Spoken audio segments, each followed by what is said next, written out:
All right, so we're live. What? So what does today have to bring? One, I hate that light over there, so we're gonna move this over again. We'll switch it up a bit, so I may not be right in the middle. So here I am doing my last flea market haul of 2018. So why is it the last flea market haul of 2018 this early? Well, it's pretty simple actually. My better half is actually going off to Morocco to visit her family and her friends now on next Sunday. So this is actually the last time I'm going to get to the flea market until in the new year. So it's going to be kind of interesting to see how that goes. So when you know you're going to be doing your last flea market of the year, when you know it's going to be the final one, you're hoping against hope that there's going to be something that's going to come out of it that's really, really good. And I think I did fairly well. So we'll see what you guys think as well. And I also want to talk about a sale that just ended that I didn't know much about until just before I went to work. So my better half was put in charge, actually, of choosing movies for a sale, from a sale, and I'm usually the guy that does that. So unless it's Kino, then then we go halves and halves on Kino. But this time I just said there's one that I really wanted. And that is, like, if you're familiar with a website called oldies.com, that's where I went to. So just let me grab a couple things from over there. And honestly, because I'm feeling a little bit stuffed up, so I'll be right back. It's going to take me 2 seconds, and then we're going to look at the my last flea market haul of 2018. And hopefully you guys will enjoy that. And we'll talk a little bit about the big sale that went on with oldies.com.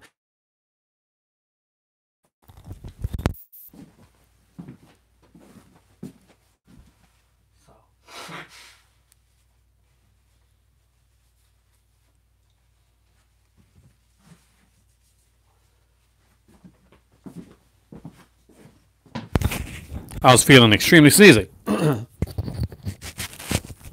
don't want to do that on camera, so here we go. I grabbed up 11 things for a very, very good price. So first I'll show off like kind of the simple one, like the one that not the biggest, most exciting one, but it's one that I wanted to pick up because I'm a huge fan of this this actor, and I'm a huge fan of the writer that he's playing as well. And that is Lord Byron. So I picked up Byron with Johnny Lee Miller and Vanessa Redgrave. I haven't seen this, but it was a neat little start. I got there and I said, okay, BBC Video, I'm kind of interested in that. But I wanted to find something. Hey, Therese, how's it going? I wanted to find something that that was going to be like kind of my big, like, last ending haul of the year. And I was feeling like I wasn't going to find that. And I got to this table near the end. And for people that aren't aware of this, like, I watch like everything. I grew up like in the 80s, well, kid in the 70s, a teen in the 80s, so college student in the 90s. So when wrestling became a big thing in the 80s, I was there for that. I was there to watch like the whole kind of the whole golden age of era of wrestling. And when it became even bigger in the 1990s, well, I was there for that as well. So I picked up some things that I think are kind of neat, and I want to go through them now. So there's yeah, I've picked up some surprising, like, wrestling things actually this time around. Things that I never thought that I was going to grab, but I did. So all of these are 3-disc sets. So that is kind of what I wanted. I wanted to get like the 3-disc sets, and he had like about like 12 or 13 of them there. 10 of them I didn't have, and I was like looking at them. My better half was like, so what's the best price you give me on all these? And he gave me an extremely good price. So for you guys out there that actually do like sports entertainment, this is gonna be extra fun. And if not, stay, keep watching, talk, and even talk amongst yourselves, and we'll actually talk about the other big sale that happened tonight, and I'll tell you exactly how that went down, because that one had kind of a timer on it. It was almost like a Mission Impossible style sale. I actually really like that. So the first one I picked up is the Raw Top 100 Moments in Raw History. These, by the way, are in mint condition. Like the disc on in the inside of these, even the couple ones that kind of were beaten up, they were like in mint condition. I was super stoked to get this. So this is, you know, goes through the 100 like greatest moments and things like, if you're a wrestling fan, you're gonna know some of the stuff like CM Punk's pipe bomb. Eric Bischoff comes on the Raw. You know, Mr. McMahon in the bedpan, the Rock concert, stuff like that. And Bret the Hitman Hart loses his smile. So yeah, there's a really neat stuff on here. 3 discs of it, pretty awesome. Next up is probably, this is one of the only of this type I picked up. Well, I picked up a couple of these. So this is Goldberg. Of course, the Ultimate Collection, and I was actually a huge WCW fan, more so than WWE for quite a while. And this guy here was like, this is who they thought was going to be the huge star, and for a while he was a huge star, but some definite mistakes were made with the character of Goldberg along the way. And again, this is a really cool set, really well put together, and again, the discs are super mint, so I was really stoked to have that.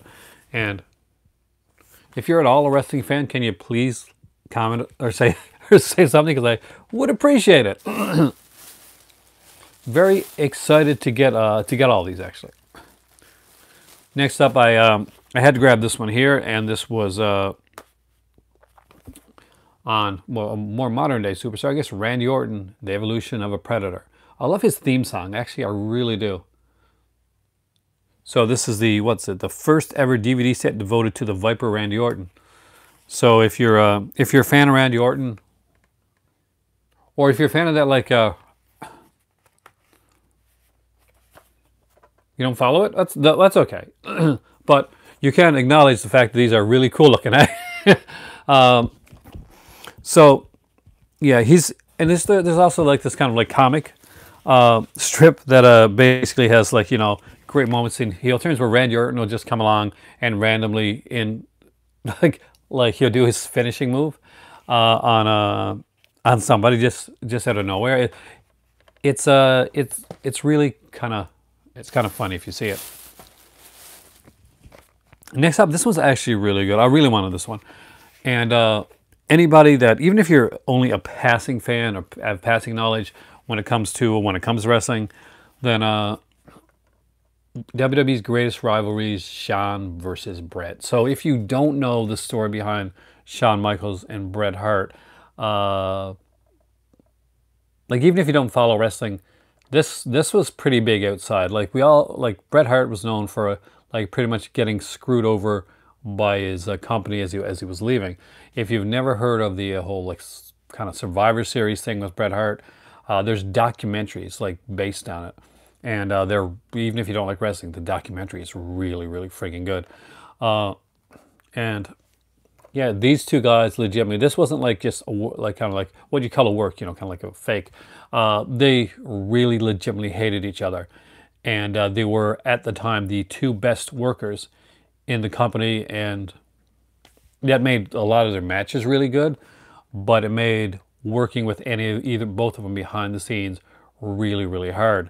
So in this one here, they actually go through their best matches, and they did have stellar matches, even though they were, they truly did hate each other. And I don't think that there's a lot of love lost today, even though they said they're kind of made up. I kind of don't buy it completely. Bret's a pretty angry guy, but yeah, it's worth seeing the interview. It's worth like just seeing exactly what went down, because if you know anything about what's called the Montreal Screwjob, yeah, you need to watch this. If you don't know what the Montreal Screwjob is, I don't care if you like wrestling or not, still really interesting to find out about, because it was pretty shocking. And it's still, to this day, it's something that's like heavily debated. You know, when the people talk about like wrestling's fake and stuff like that, that's one of those things that wasn't. And what it led to was unique. So next up, I grabbed they did these best of year ones. I'm not sure if they still do these, but this was the best of. Hey, Hey, right on. Hey, Jesse, how's it going? A wrestling fan, or an ex-wrestling fan? I don't watch a lot of it now. I know every once in a while I'll watch a pay-per-view or something, but I do like the sets. Hey, Ian, how's it going? We have some wicked ass wrestling stuff here today. So this is 2010. This was a good year when it came to like in the later years of wrestling. This was a pretty good year. So if anybody here watch wrestling? I know that we already had some people say that they didn't follow. Now I heard the sexy boy comment. So Attitude Era fan. See, that's my favorite era of wrestling. You started late in 2011. So this, if you get a chance to see 2010, it's a good year. Ian, Nexus was around in 2000. I'm not sure if you know Nexus, because I think they might have been gone by 2011. But Nexus was around 2000. That's when they came about. This is when Bret Hart came back after being away from the company for like years because of what I mentioned before, the Montreal Screwjob. This was the year that Randy Orton started, and oh, yeah, the WWE Network. Okay, so it pretty much it was the year also that, ironically enough, or maybe not so, the year Bret Hart came back, Shawn Michaels left. So there we go. So then I grabbed up Falls Count Anywhere, because I'm not going to lie, I love Falls Count Anywhere matches.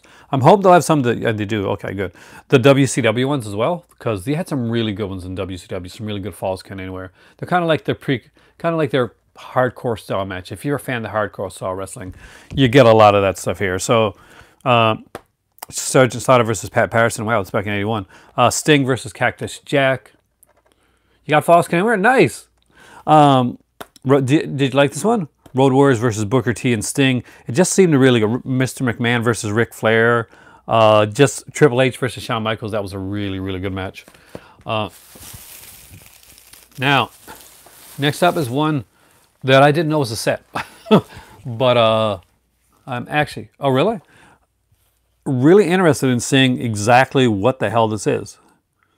And one thing that really interests me in this is, so it's called Raw After Show.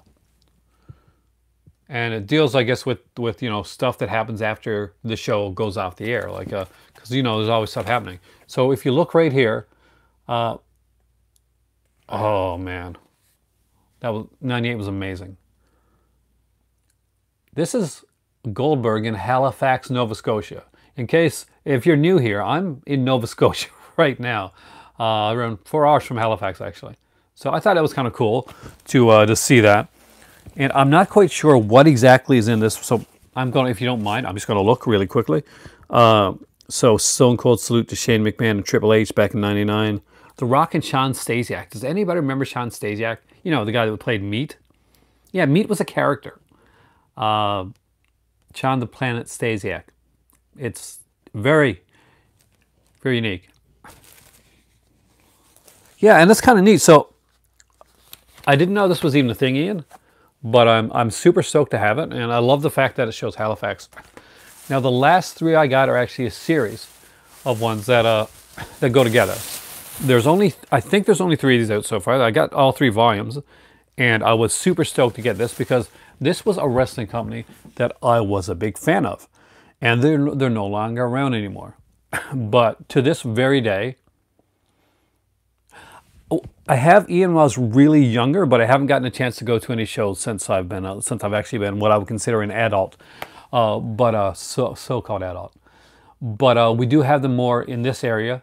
So when next time I come to Halifax, I might actually go in and see them with my better half. It'd be kind of fun to do.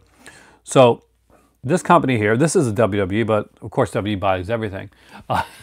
Wait till TNA goes under.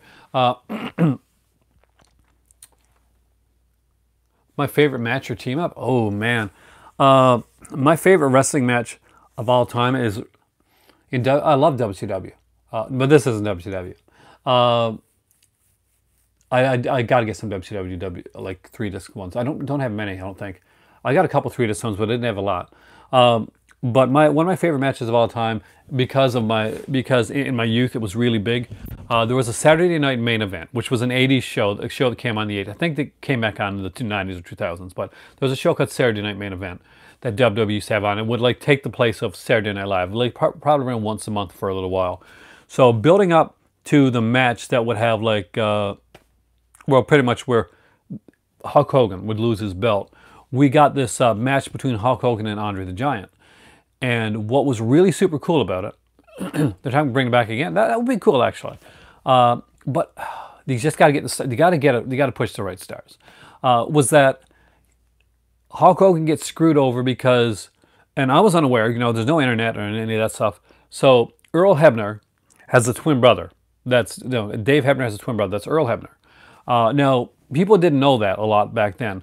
So what we get to see in this match is actual referees that are twins screw over Hulk Hogan.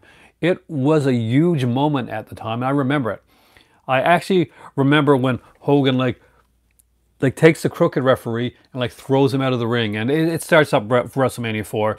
Anyway, I won't. But that's one of my favorites of all time. It really sticks out for me. Obviously, there's the whole Stone Cold era, NWO, the start of NWO. And there's just so many different things that I could talk about. I could do a whole video just on wrestling alone. And one of these days I will. But so the ones I got, ECW. So ECW, it was a cult. Like everybody knows ECW. Even if you didn't watch it, you know what it is. You've heard the chants. My favorite New Era superstar. I'm actually a huge fan of I liked Shield when they came in together. I actually did mind. I actually kind of liked Roman Reigns. I thought that he could have had a big career. I thought he pushed him too fast. Dean Ambrose, I think, has a lot of potential. Seth Rollins kind of had the, you know, he was the better looking guy, and he had like the kind of like the aerial stuff. Unfortunately, it is sad what happened with Roman Reigns. I'm hoping that's something that he does work through and ends up getting back onto the programming, because I think people gave him a really hard time, and there was times when it really kind of pissed me off. Like everybody goes in and they get that kind of that mob mentality, and they booed him and stuff, but he was getting a reaction. I think one of the things that upset me the most, and I think this was Roman Reigns. It was somebody. It was one of those guys. So he threw like a shirt or something out into the audience, and he threw it back at him. And I'm like thinking, oh really? You live near you? I'm thinking that is completely, I don't care if you like him or not, that's so disrespectful. Give it to the kid next to you or something like that. Don't throw the shirt back in the ring. That's just being a dick. And I was not a fan of that. But I was a fan of, like, I like Dean Ambrose. I thought Roman Reigns could have been a big star. I thought they pushed him wrong. I thought they should have turned him. But you know, I'm not the person behind the scenes. Anybody can, like, well, I can sit on a couch and say, do this and this and this. But yeah, no, Kevin Owens, definitely. It's John Cena. Yeah, that happened to John Cena, and it is completely disrespectful. They will bust their asses off, whether you like them or not. You can boo them all you want. Just don't be like that. But yeah, I gotta say, for me, if I was going to go with the best, if there's a best right now, AJ Styles is one of the greatest of all times. Oh, he's an Aquaman? I didn't know he was an Aquaman. But I do think that that right now Kevin Owens, if they really push him the way that he should be, he's kind of got it all. He's favorite female wrestler right now, Charlotte, hands down. She is amazing, and she should be a bad girl. She should be like, she's a Flair, and she does it well. She should be an evil character. That's what they should be pushing her as. They should stop like trying to push her as a good girl. Oh, he looks. Oh, you mean Jason Momoa? You know, Jason Momoa comes too. I lived in Newfoundland. That's where I'm from. But Jason Momoa actually goes to Newfoundland a lot. It's actually one of his favorite places. So I'm very happy about that. He actually did a movie in Newfoundland, an action movie, which was really good actually. So ECW. Does anybody here remember ECW or lived through the ECW time? I remember getting my first ECW pay-per-view, because I used to get the pay-per-views back in the day. We'd have like a bunch of my friends come over. And what was really freaky was I was unaware of the fact that this was like super like raunchier and Frontier. Yeah, that's actually one of the things that I think probably made him fall in love with Newfoundland in the first place. That's why he's made like movies over there since. And he comes over and visits Newfoundland quite frequently. Him, and I think Colin Farrell is also a big fan of Newfoundland. He comes every once in a while. you get there's a few different actors that we see come. And the thing is, Newfoundland's kind of chill. It's kind of laid back. So you can be Jason Momoa or Colin Farrell, and you can be walking down the road, and you're probably not going to get like hassled very much.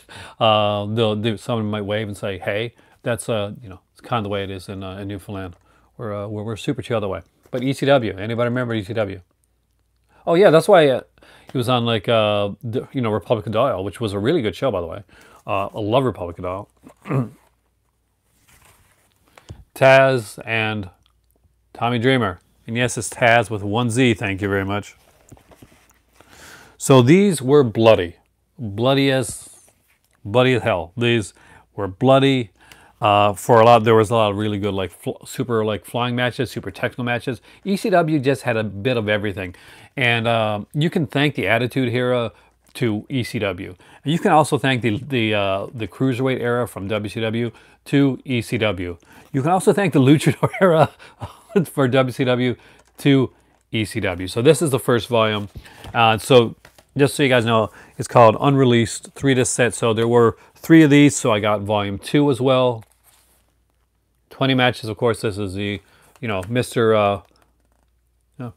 RVD. Who would I like to see come back? I don't know. They've each had their time, and I kind of wonder if them coming back isn't going to be, hey, Scooter, how's it going?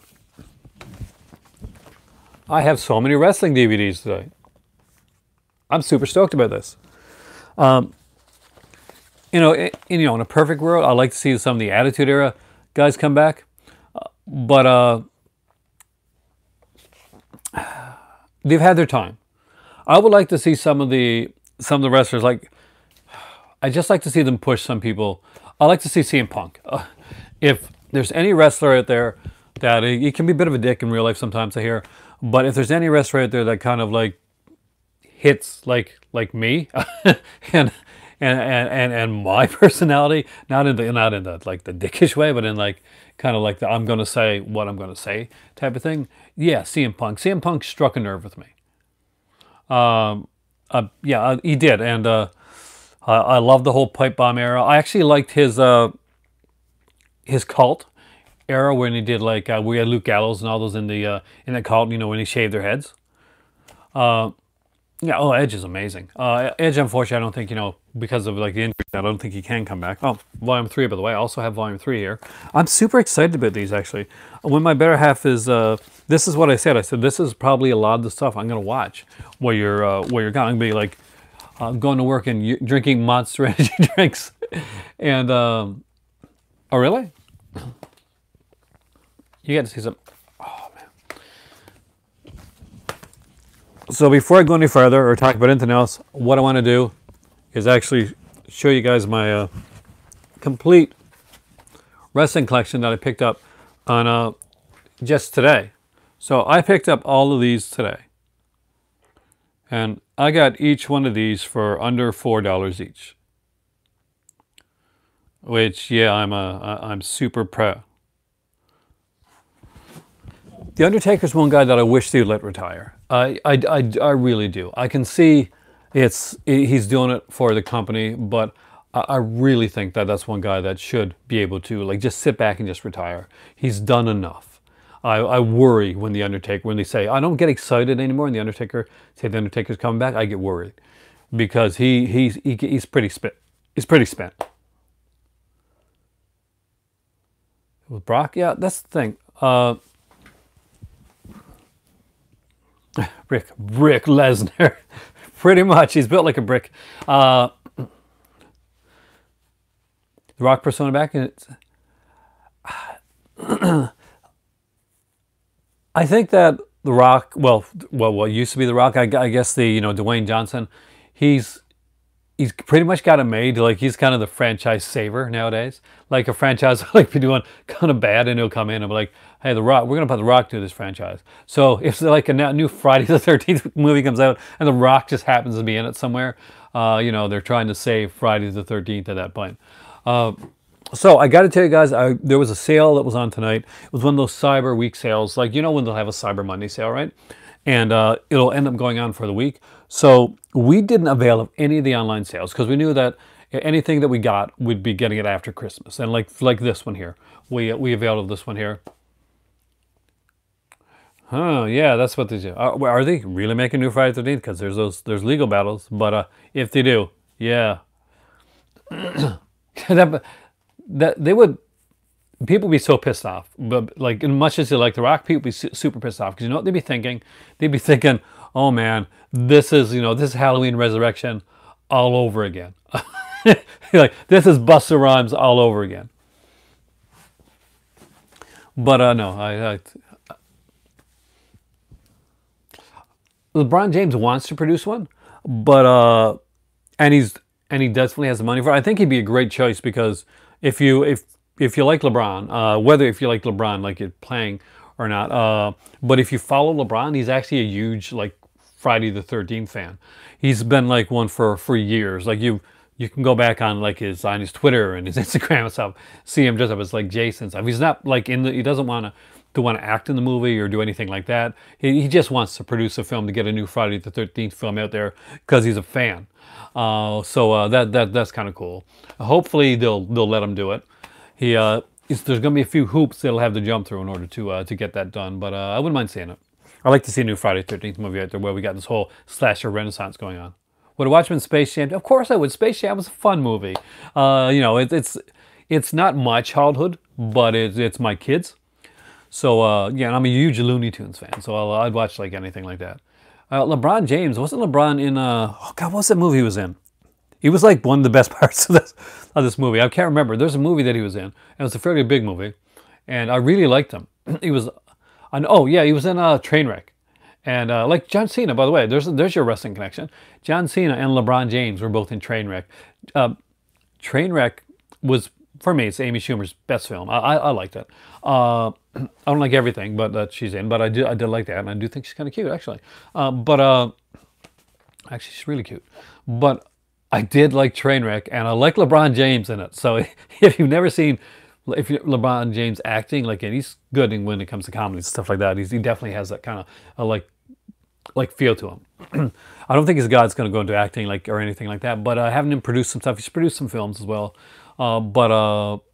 So get his production company, get some money behind a Friday the 13th film.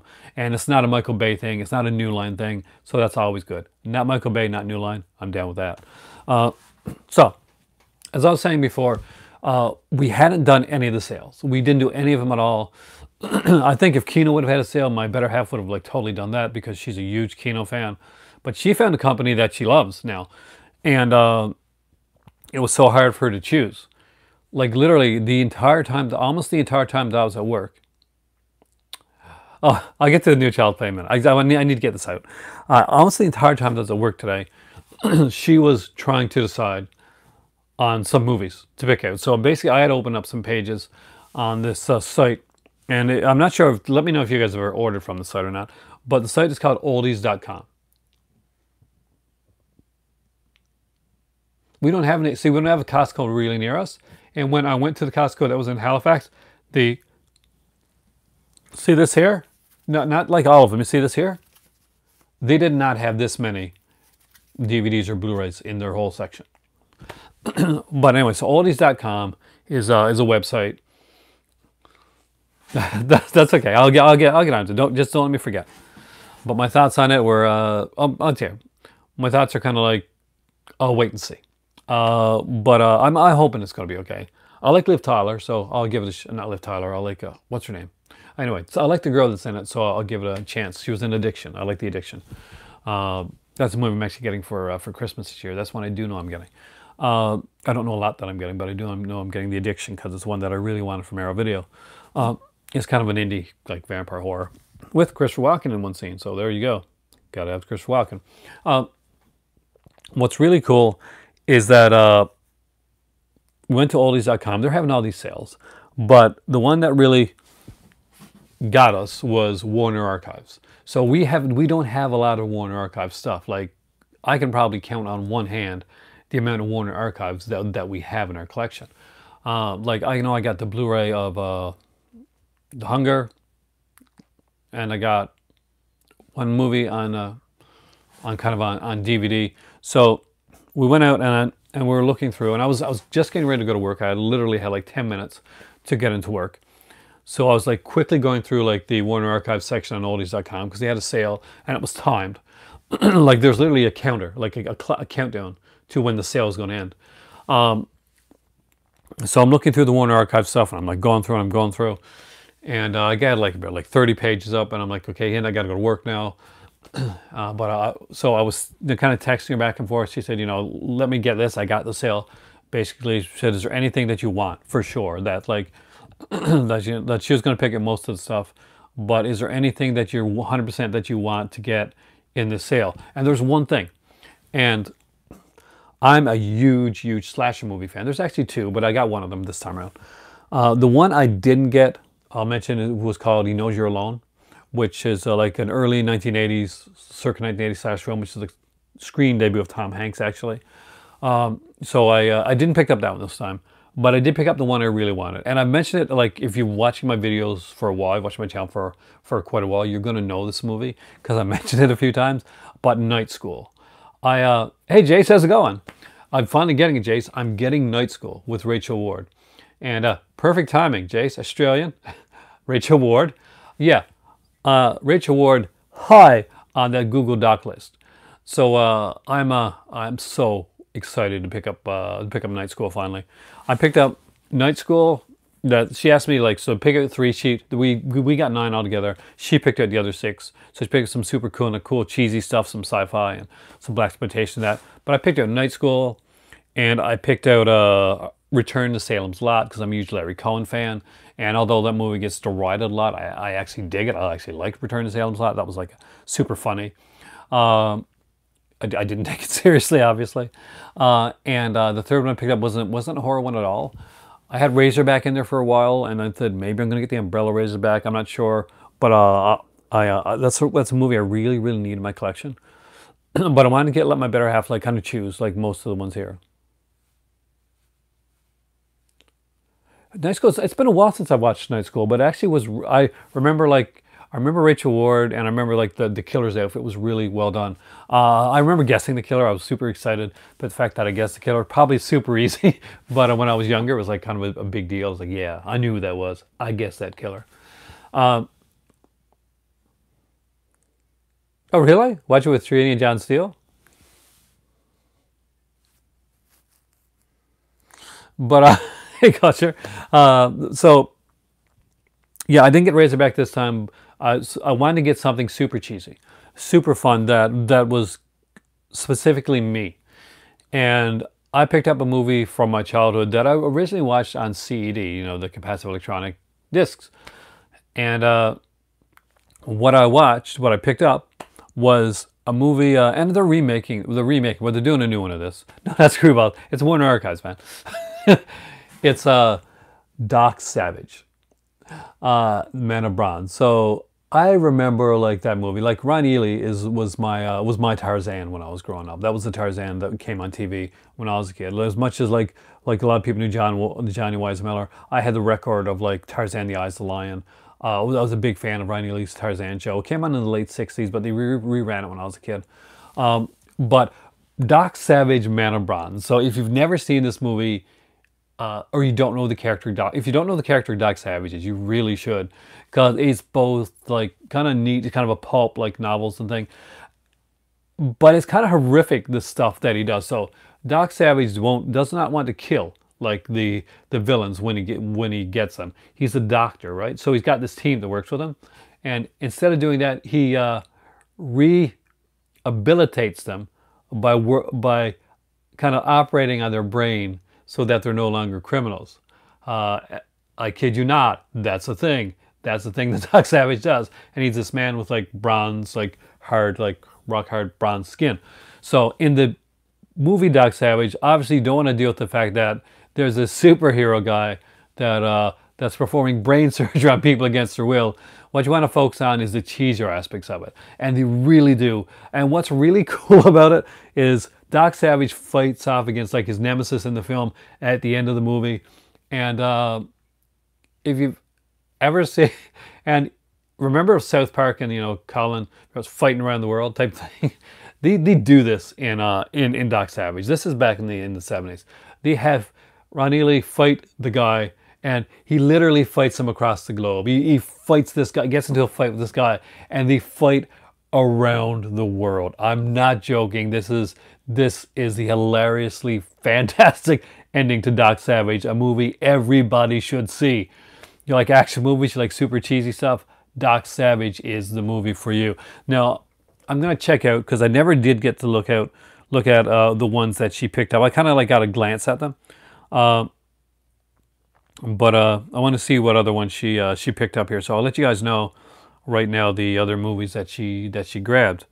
So she grabbed, let's see, Atlantis: The Lost Continent, Captain Sinbad, Cleopatra Jones and the Casino of Gold. Oh, that's going to be fun. The Green Slime. So hopefully you're getting like kind of my better half's taste as I tell you this. The Snow Devils and Wild Wild Planet. What's really kind of neat is that she accidentally picked up like 2 parts of a series, and that's kind of like really was super funny, because I asked her if she did it on purpose or not. Cause I thought like maybe she knows like who Antonio Margheriti is, and maybe she kind of gets like the whole thing. But anyway, so there's this oh God, what's it called again? Yeah, this is Margheriti, right? So Antonio Margheriti, who sometimes goes under the name Anthony Dawson in North America, did a movie called the Wild Wild Planet, and he did one called Snow Devils. But anyway, so there are 4 films that he did in around 3 months. Sci-fi movies. They're actually brilliantly, like really gorgeously shot, and they have some great, beautiful visuals in them. And he made what's called the Gamma 1 series. Now, those were 2, like so they're considered like 2 of the first like space movies in Italy. So the Gamma 1 series had like, where are they at here? Because there's like 4 of them together. Wild Wild Planet, this quadrilogy, War of the Planets, War Between the Planets, and Snow Devils. Now, I don't think they're really like any, like aside from having the director like working on all these films, they're not really tied together. But I just thought it was kind of funny that she chose 2 movies from the Gamma 1 quadrilogy without even realizing she was choosing 2 movies from the Gamma quadrilogy. Kind of like if you pick up a couple of the La Casa films and don't realize you're picking up like of the La Casa series. If you say for instance you went and grabbed Witchery on DVD, and then you went and you picked up like said, oh, I'll pick up I'll pick up this other one too. Yeah, exactly. He made Assignment Outer Space. Antonio Margheriti is actually a much under-heralded director, and I'm actually kind of looking forward to this. These movies are going to be super cheesy. Obviously, you can see that she chose to go in the cheesy direction. We had like Fu Manchu movies that we were going to pick up, and we had like some Captain Nemo stuff. And I'm really surprised she didn't go with that, because she is a marine biologist and she does like underwater films. She I guess she looked up and she saw basically which ones she read the plots, which ones she liked the best. And she likes super cheesy like space movies, so we had to grab those. And I was at work and I'm like, okay, what are you going to decide on? And I said, well, get me 2. If you can get me 2, that'll be great. And I said, I want Night School for sure. And she said, just surprise me with the other one. Then afterwards, like, oh, give me Night School and get me like He Knows You're Alone, and then just surprise me with one of them. So she's doing it, and she doesn't see the second message. It doesn't matter, because actually I think it's better that I got 3 different ones. I got like 1 slasher, 1 like Larry Cohen. I'm a huge Larry Cohen fan. 1 Larry Cohen film, and 1 kind of just super fun action film that I really want to watch and have in my collection. Considering like the stuff that I got left to come for Christmas now. I'm still waiting on like Urban Legend to show up, and I'm probably going to get it after Christmas. But the Blood Island box set, I've also got that I pre-ordered that. That's supposed to be released here in on Amazon CA on December the 18th. So I don't expect to get that till sometime in January, because right now our postal service sucks ass. I actually really like it. It's been a while since I've seen it. I could be looking at it with like with nostalgic glasses on, but it's a. No, let me put it to you this way. For me, like, to be completely honest with you, the golden age of slashers goes from, like, you know, I'm not going to put Halloween in there. Halloween, you know, it's on its other whole other level. Fuck Canada Post. Thank you very much, Ian. But the golden age of slashers is like usually from like 80 to 82. That's the really golden age. Like it, you know, we get a bump again when you know, when Nightmare on Elm Street came around. You get like a whole bunch of other slashers. There's a lot of good slashers all throughout like that time period. But from 1980 to 1982 is when I think you get a lot of those really good slashers. You get stuff like The Burning. You got stuff like Night School. You got the second Friday the 13th film, which to me is still one of the greatest like Friday the 13th films. Just like puts everything into place there. So yeah, I would consider Night School to be like a really good slasher. I like mystery slashers. So if you're a fan of the mystery slasher, that's what this is. This isn't the superhuman, like supernatural slasher like a Jason, or he's not like the killer's not like a Michael Myers like coming at you like, and you know you can never get away. No, it's a more of a realistic like murder mystery, Agatha Christie type slasher. And I'm not gonna lie, that is something I super dig, man. So Night School is one I've wanted for a long time. It's not something where it's like, yeah, I kind of want Night School. No, I really want it. Oh yeah, the Street Fighter box set. Yeah. Here's the thing. You don't have to order directly from Shout Factory if you want to, like, say, okay, you don't want to give Shout Factory all the money for something. But I'm not gonna lie, as much as it bothers me, like some of the practices that they've done and some things that they have done, I like a lot of their releases, and a lot of the stuff recently that came out.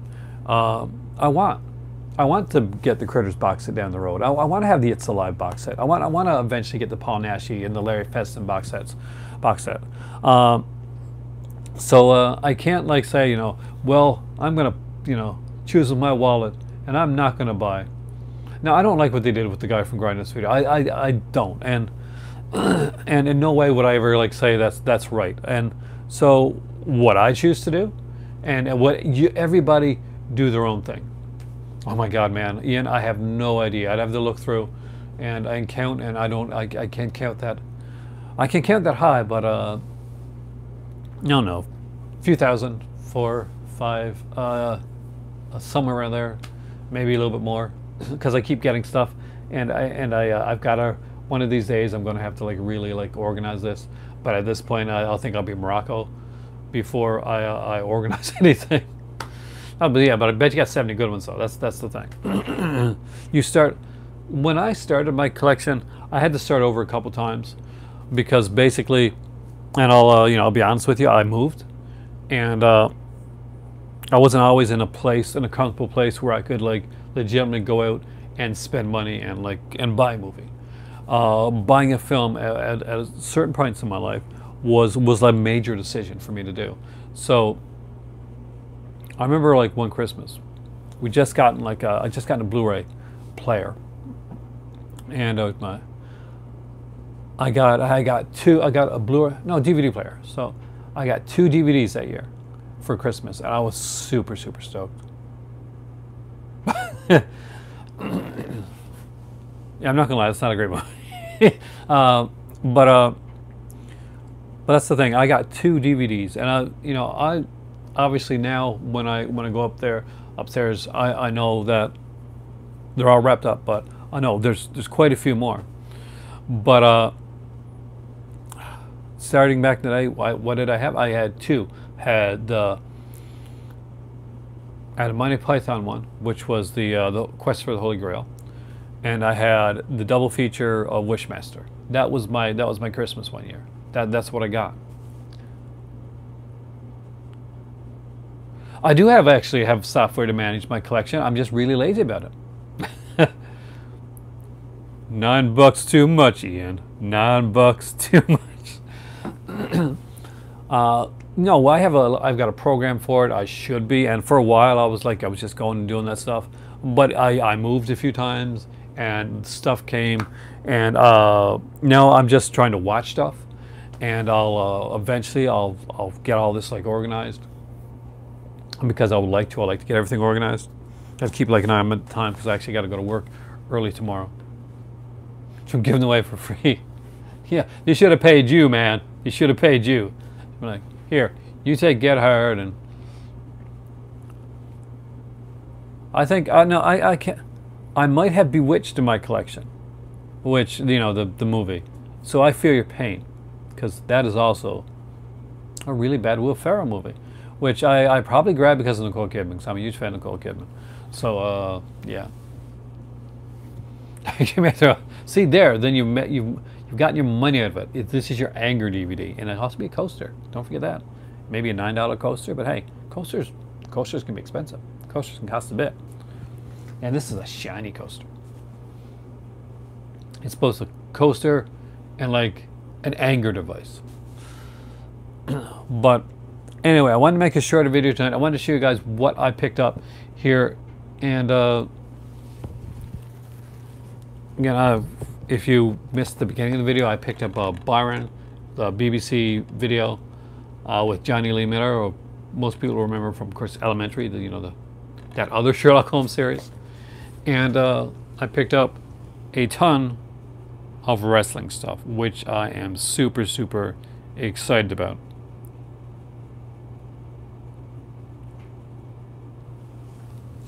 Especially like After Show, because I don't know what the hell that is.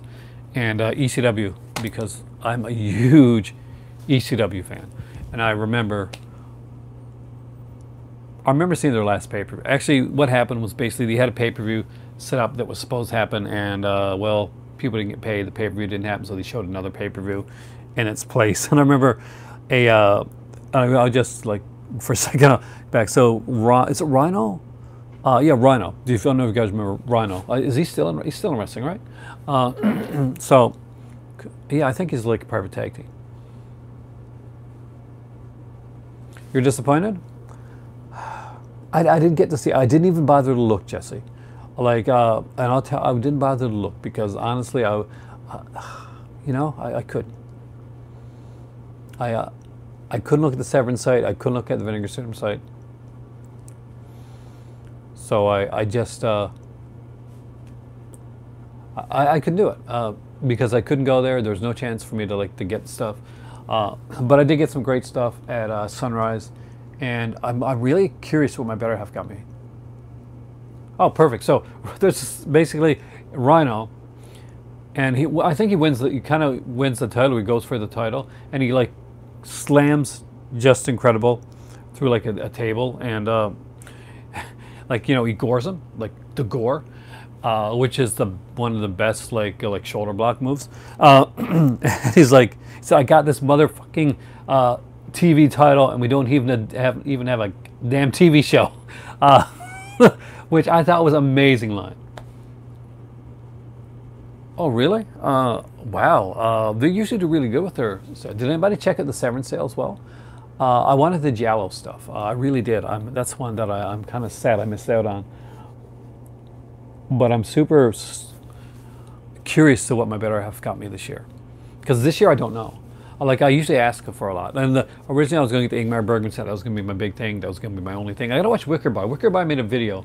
Oh, by the way, if you've never seen the Wicker Boy, he made a video on the on the Bergman set, on the Ingmar Bergman cinema set. So it should be really cool to check it out. So yeah, check out Wicker Boy's like video of like unboxing the Ingmar Bergman cinema set. I'm actually going to check that out myself. I was going to check it out earlier on tonight, but I actually came down here, and I'm wearing my super comfy. Actually, this shirt is from Morocco. So if you're kind of wondering why this is kind of like a different looking shirt, this shirt was like made in Morocco, and I love these here type of shirts. They're very kind of light and airy, and they're easy to wear, and they have like this kind of hood, kind of a hoodie type thing. And I just realized it's probably showing off way more my chest than I wanted to, and I didn't notice that. And I'm like, now I'm feeling like, I like to say I'm feeling like super, like what's the word? Hey, actually, Jack, you came in at the end this time. Good morning, dude. Wait, I'll show you what I got. Are you a wrestling fan, Action Jack? You like wrestling? Like wrestling at all?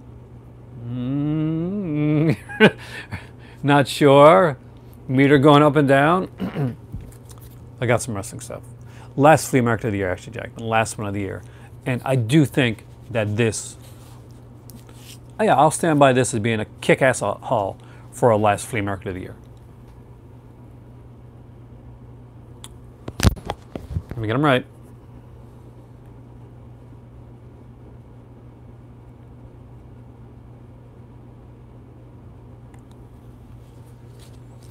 And early on, giant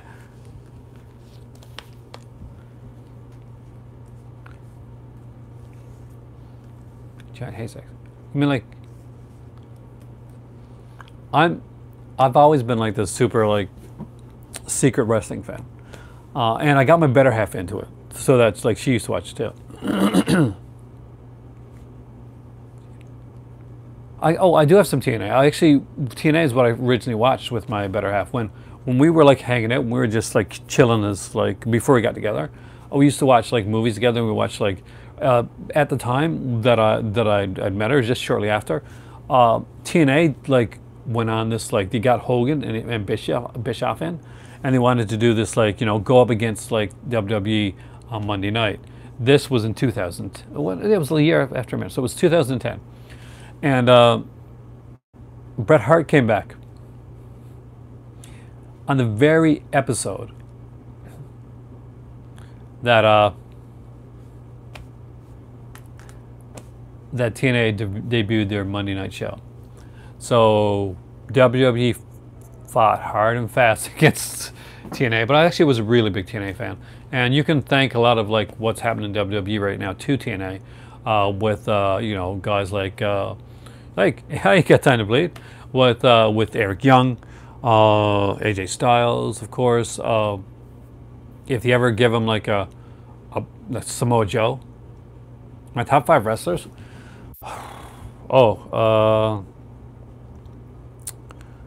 One of them used to be Chris Benoit, but stuff happened there, obviously. That was hard. That was really hard.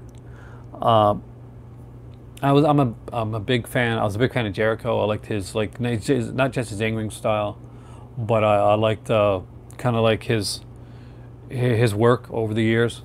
Shawn Michaels, Bret Hart, those guys stand out to me. Guys that I really liked. Obviously, I grew up in like at the time when watching like things like the Ric Flair, Ricky Steamboat.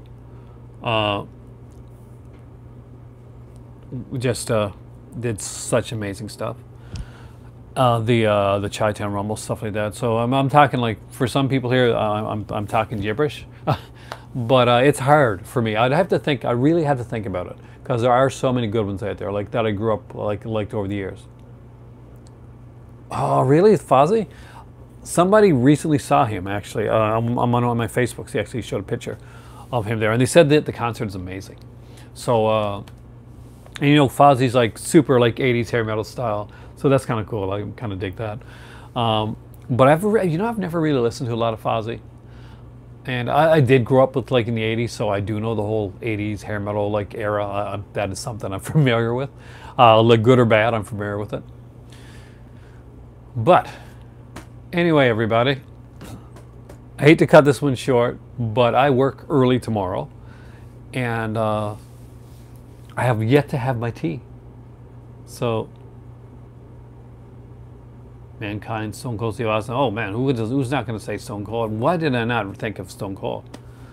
But I got to get my tea. Actually, I think I poured up tea and actually, crap. I poured up tea and I forgot to make it. So yeah, I got to go make tea. My top 2, I'm not quite sure, but yeah, Stone Cold's definitely up there. I will catch you guys later. I have super cold, super strong tea upstairs that I have to throw out and make new stuff. Have a great night, guys. I am Aaron. Thanks for joining me here in the movie library. You are the movie club, and for all you guys out there, from Jace, and we'll be doing our videos soon, and Ian and Action Jackman, Ain't Got Time to Bleed. All you guys are amazing, and you're the movie club, and without you, this doesn't happen. You guys are awesome. Thanks so much for joining me tonight.